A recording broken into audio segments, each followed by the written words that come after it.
All right, everybody, hopefully you've downloaded all your photos from the Google Drive into your J Drive folder. You've gone through your photos and chosen the top 6 photos that you are going to edit for the first unit, which is My World. To open a photograph in Photoshop, you're going to go up to File, click on Open, and you're going to find your folder. You can click on Desktop or Computer. Here I am in my final folder, and I'm going to start off with, let's see, yep, I want that one. Thing 1.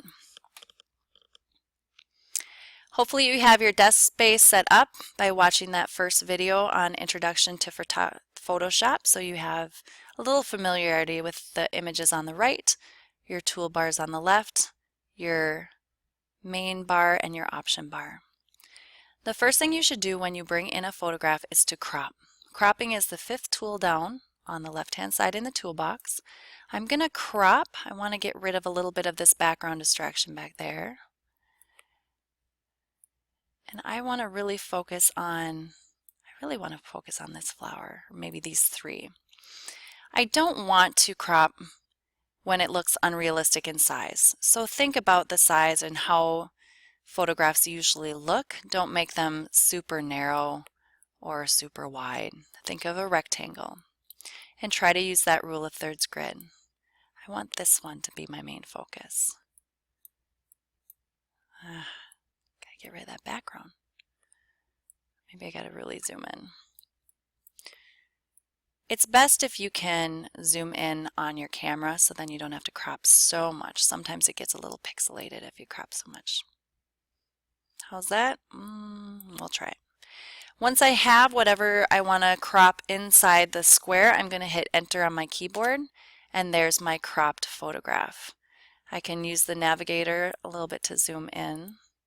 It still looks pretty clear. I can crop it a little more and really get, there we go, that main flower right there. The next thing you're going to do, you're going to go up to Image and click Auto Contrast. Sometimes this helps, sometimes it doesn't, but it should bump down the shadows and bump up the highlights so you have more contrast between the two. And then the last step, you go to Image, Adjustments, and click on the hue and the saturation. The hue can change the tones of the colors. I usually just leave the hues alone, but you can play if you want.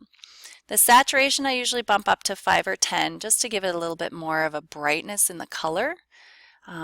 Depending on if it's overexposed or underexposed, you can change that too. The trick with editing is you want the pictures to look better than they did before editing, but you do not want them to look unrealistic. They should look natural. When you're done editing your photos, you will go up to File, Save As.